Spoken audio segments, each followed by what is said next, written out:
법정지상권의 사례와 판례 분석을 해보겠습니다. 법정지상권은 이제 그 나대지상이라고 돼 있거든요. 나대지상은 뭐냐면 건물이 없는 땅에 근저당권이 설정된 이후에 건물이 이제 지어졌어요. 지어지면 토지만 이제 경매가 신청이 됐어요. 예. 그 다음에 이제 건물 소유자는 그 낙찰인 토지 소유자에게 법정지상권을 주장할 수 없다고 이렇게 돼 있어요. 주장할 수 없다. 그 말은 뭐냐면 이제 근저당이 선순위입니다. 근저당이 선순위이고 그 다음에 그 이제 법정지상권이 후순위로 돼버리잖아요. 그러면은 선순위 근저당권자의 압류의 효력에 미쳐서 법정지상권을 주장할 수 없다는 것입니다. 그러니까 법정지상권은 그 압류의 효력 이전에 존속해야 되는 거거든요. 근데 만약에 이제 압류 효력을 이제 그거를 이기려면 근저당권자보다 먼저 먼저 이렇게 이루어지면 그러면 이제 선순위가 돼버려서 법정지상권은 이제 낙찰자에게 인수되는 이제 조건으로 매각이 됩니다. 그러면은 그런 되는 구조에서 우리는 어떻게 법정지상권을 알아볼 수 있냐면요. 그 경매 물건상에 나온 그 물건을 가지고 있으면 그 물건에서 등기부 등본과 그다음에 건축물 대장을 먼저 띄워본 후에 그 건축물 대장에서 그 나온 건축물이 등기부 등본에 나온 그 토지의 등기부 등본이 거거든요. 토지의 등기부 등본에 나온 그러니까 그 근저당보다 먼저 그 건물이 그 있었느냐 없었느냐에 따라서 법정지상권이 성립이 되느냐 안 되느냐에 그 이제 판가름이 되는 겁니다. 그리고 또 하나는 뭐냐면 법정지상권은 그 법정지상권은 건물만 매각 뭐 이렇게 나오거든요. 토지만 매각 이렇게 됩니다. 근데 법원에서는 그 어떻게 나오냐면 법정지상권 성립 여지 불분명함이라고 나옵니다. 왜 그러냐면 이제 법원에서는 낙찰자에게 차후 매각 후에 법정지상권에 대해서 소송을 통해서 그거를 해결할 수 있도록 하여 주고 경매 진행상에서는 법정지상권의 여부를 판단하지 않고 매각을 실시합니다. 그렇기 때문에 법정지상권은 잘 공부를 하셔서 낙찰을 받아야 되는데 그냥 그 낙찰을 받으면은 일단 지상권자와 소송을 할 수밖에 없습니다. 그래서 소송에서 이기면 철거할 수 있는 권리가 생기고 소송에서 패소하게 되면 지로를 받을 수 있는 권리가 생깁니다. 따라서 그거를 이제 정하셔야 되는데 이제 미리 알고 가는 경우랑 모르고 하는 경우는 상당히 차이점이 많습니다. 따라서 법정지상권을 투자를 할 때에는 어, 먼저 근저당권자보다 이제 뒤늦게 건물이 등기가 돼 있다는 것을 이제 하거나 알 수 있거나 아니면 등기가 안 된 건물이라도 그러니까 그 근저당 이후에 건물이 이제 섰다는 그러니까 건물이 세워졌다는 증거를 찾으셔야 됩니다. 또 하나는 그다음에 경매가 진행이 됐을 때에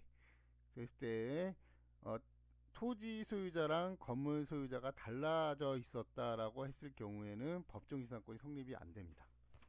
네, 그런 거를 유념하시면 법정지상권을 그 깰 수 있거나 아니면 지료를 받을 수 있거나 두 가지 하나를 선택할 수 있습니다.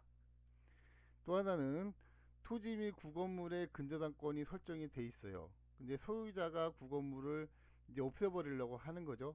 그리고 이제 새로 다시 이제 건물을 졌어요. 그러면은 그 건물에 대해서 이제 그 근저당권으로 해서 임의경매가 신청이 됐다 했을 경우에는 그러면 그 이제 그 시기가 그 법정지상권의 시기는 어떻게 되느냐 이렇게 되는 거죠.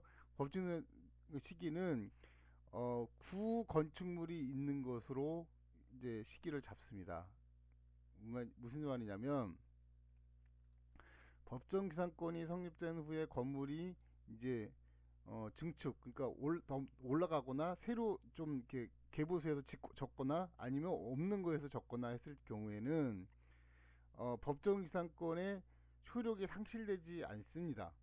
않게 되고 법정지상권의 효력이 미치는 범위는 옛날 건물로 기준한다는 거죠. 옛날 건물로 기준하겠다 이렇게 판례는 그렇게 보고 있기 때문에 우리가 이제 그 등기부 등본이나 건축물 대장을 분석을 했을 때 옛날 건물이 만약에 말소가 돼 있고 신건물이 지어져 있을 때 주의할 점은 옛날 건물로 기준을 해서 근저당권 그 설정일하고 비교를 해서 근저당권이 빠르냐 아니면 구건물이 더 빠르냐에 따라서 법정지상권이 성립되고 안 되고가 있으니까 그거에 맞춰서 우리는 분석을 해야 됩니다. 예, 그런 이제 권리 분석을 하는데요. 그거를 분석할 줄 알면 법정지상권 물건을 투자하는데도 수익이 많이 얻을 수 있다는 하나의 장점이 있습니다. 이것을 특수물건 투자라고 합니다. 그 다음에 어, 이거 있죠. 지료의 약정이 없었습니다. 지료가 없고 건물 소유자가 지료를 2년간 지급하지 않았습니다. 이런 걸 이제 물건이 나왔을 때는 지료 당사자가 이제 그 저거잖아요. 2년간 지급을 안 했다. 그렇게 하더라도 어떠한 경우는 법정지상권이 성립이 안 될 수가 있습니다. 그거는 근데 그 일반적인 지상권으로 하게 되면 민법에 기준하는 걸로 하게 되면 법정상에 소멸로 되어 있는데 특이한 그 이제 대법원 판례 이 판례가 있습니다. 93다의 어 52297 요 판례를 잘 보시면 안 될 수도 있다는 거를 잘 명심하시면 또 그 판례 또 공부하는 재미가 있거든요. 그래서 한번 이런 것도 보실 수 있다 이렇게 생각하시면 되고요. 좀 이렇게 주의할 필요도 있다는 거죠. 그러니까 무조건 뭐 지로가 밀렸다고 해서 뭐 법정상권 안 되니까 무조건 투자해야 된다 이런 선입관을 버리시고 정말 그 법정상을 투자할 때에는 그 법리에 맞춰서 또 그 물건에 맞춰서 투자할 또 그 법적인 지식이 필요하다 이렇게 볼 수가 있습니다. 그 다음에 이제 지상권에는 특수 지상권이 있는데요. 일반적인 지상권은 뭐냐면 이제 그거죠. 건물, 기타 공작물 또는 수목을 소유하기 위한 거예요. 그러니까 그 사람의 땅을 소유하기 위한 게 아니라 자기의 건물, 지상에 있는 자기의 건물을 이제 소유하기 위해서 타인의 토지를 이용하는 것입니다. 그래서 용익물건이라고 말하고 있습니다. 용익물건은 뭐냐면 사용하고 수익하는 물건을 말하는 겁니다. 근데 이렇게 보시면 그 경매상에서는 어떻게 나오느냐면요. 이렇게 나옵니다. 건물 매각 제외, 토지만 매각 이렇게 나옵니다. 그러면 그거일 때는 요 지상권을 말하고 있습니다. 그러면 그리고 특수 지상권이라고 있는데 일반적인 지상권 외에 그 있죠. 지상권인데 어느 특정 부분만 지상권을 성립하는 경우죠. 예를 들어서 건물에 있는데 건물 위에 뭐 송전탑이 그러니까 건물 위에 그 뭐 SK, KT 무슨 송전탑이 있어요. 그거는 그거에 지상권을 설립해놨다. 그러면 이제 그 옥상에 있는 그 부분만 지상권이 되는 거죠. 그게 구분 지상권입니다. 그 대신 이제 지로가 발생을 합니다. 그게 지로 발생하면서 건물주한테 지로를 내고 특정 기간 동안에 그 지상권이 존속하는 것을 말합니다. 그 다음에 이제 분묘 기지권이 있는데 이것은 이제 제사를 지내기 위해서 제사 지내는 부분, 그 다음에 제를 지내는 부분을 빼고 나머지는 사용할 수 있는데 그러니까 무슨 말이냐면 그 타인의 토지가 있어요. 토지가 있는데 그 자기가 그 이제 그 부모님 뭐 대대로 내려오는 뭐 산소를 이렇게 이제 매립을 해놨어요. 이렇게요. 설치를 해놨는데 이게 이제 경매로 인해서 자기의 토지가 팔렸어요. 토지가 매각이 됐어요. 그러면 그 산소 있는 부분은 전에 있는 소유자가 계속 사용할 수 있는 권리를 말하고 있습니다. 그게 이제 분묘 기지권인데요. 요거는 그냥 소멸되는 게 아니라 낙찰자한테 인수가 되기 때문에 그거는 알고 사셔야 됩니다. 그래서 전에 만약에 이제 전에 토지주가 자기가 설치한 그 토지 그 분묘라면 산소라면 그럼 이제 그 분묘 기지권이 어, 어떻게 돼요? 설정이 된 것으로 보면 됩니다. 이렇게 하고 그다음에 지료는 토지 주인이 받을 수는 있지만 그 만약 임야가 싸거나 뭐 그 토지 지가가 쌀 경우에는 얼마 내지는 않습니다. 그러나 어쨌든 그 토지 소유자는 그 지료를 받을 수가 있고 그다음에 분묘를 가진 사람은 제사를 지낼 수 있는 권리가 있기 때문에 그 부분, 그러니까 산소 있는 부분은 계속 사용이 가능한 것입니다. 그 다음에 이제 간섭법상 법정지상권이 있습니다. 이것은 이제 그 토지와 건물 소유자가 같은 사람이었으니까 예를 들어서 토지 소유자가 A, 건물 소유자가 A가 있습니다. 그러면 그 건물을 이제 철거하겠다라는 약속이 없었습니다. 그런데 갑자기 경매에 걸렸습니다. 경매에 걸리거나 뭐 갑자기 그 소유권이 이전이 됐을 때에는 관습에 의해서 당연히 취득되는 지상권입니다. 그래서 이제 등기가 되지 않고 지상권을 취득하기 때문에 관습법상 법정지상권이라고 말하고 있습니다. 그래서 이런 같은 경우에는 이런 경우 같은 경우에는 경매상에서 잘 보셔야 됩니다. 물건을 잘 보셔야 되고 그 다음에 그 법정지상권이 있더라도 만약에 그 이거를 알고 산다는 거하고 또 법정지상권이 나한테 이전되는 권리를 모르고 낙찰받은 경우하고는 상당히 틀리니까 공부를 많이 하셔서 요거를 어, 경매 투자를 하셔야 됩니다. 그리고 이 간수법상 법정지상권은 쉽게 판별이 가능합니다. 그렇게 어렵지는 않습니다. 이거는 다 나와 있는 것이기 때문에 얼마든지 이제 문의하시거나 또 요 물건을 투자하시기 위해서 알아보시면 충분하게 이거는 어, 많이 그 분석이 되는 것입니다. 그래서 너무 어렵게 생각하지 마시고요. 그 다음에 구분 지상권이 있는데요. 요거를 좀 더 깊이 들어가면 이렇게 됩니다.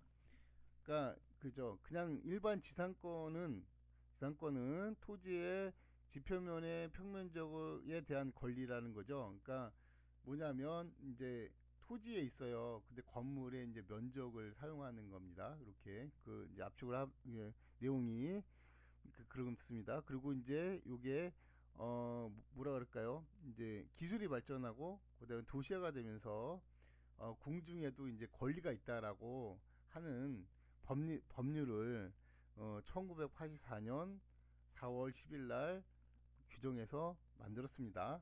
그래서 이제 그러면 지상권이 있는데 구분 지상권은 또 다른 거구나라고 생각하시면 됩니다. 그래서 어떤 특정한 부분만 지상권이 되는 거고 나머지는 지상권이 안 된다라고 보시면 되고요. 그다음에 좀 전에 예를 들었던 것처럼 그 어느 빌딩의 옥상에 KT와 뭐 무슨 저거 있잖아요. 무슨 송전탑이 있다. 막 이랬을 때 그 만약에 뭐 LTE 뭐 그런 송전탑이 있다고 했을 때 그것만 지상권이 된다. 이렇게 보시면 될 것 같습니다. 또 하나는 구분 지상권에 이제 좀 더 깊이 들어가면요. 그 지하도 미칩니다. 지상, 지하 이렇게 미치고요. 그다음에 그 공작물이라는 건 뭐냐면 그 사람이 만든 그 구조물이에요. 구조물, 사람이 만든 구조물, 그다음에 건물 등을 그러니까 소유하는 거예요. 그걸 하는 목적이죠. 그다음에 이제 그러니까 땅 위에 건물이나 사람이 만든 그런 그 건축물이 있다 했을 구조물이 있다고 했을 때 소유의 목적으로 타인의 그 토지에 그 사용을 하는 거예요. 그렇게 하는 건데 어느 부분만 어느 부분만 하느냐 자기가 구분해서 설정한 지상권만 사용하는 겁니다. 다는 아니고요. 또 하나는 뭐냐면 토지를 사용 수익할 수 있는 권리를 가졌을 때 그 권리를 목적으로 하고 그 다음에 승낙이 있어야지만 설정할 수가 있죠. 그거를 그 다음에 이런 경우에는 토지를 사용할 수 있고, 그 다음에 다른 사람의 지상권자의 이제 그 지상권자의 행사를 방해해서는 안 되는 거죠. 자기가 얻은 자리, 그러니까 예를 들어서 이제 아까 송전탑 있죠, 옥상에 거기만 하는 것이지 뭐 전체 다 미친다라고 주장할 수는 없다는 것입니다. 네, 그렇게 이해하시면 될 것 같습니다. 좀 쉬었다가 제 2강 하겠습니다. 감사합니다.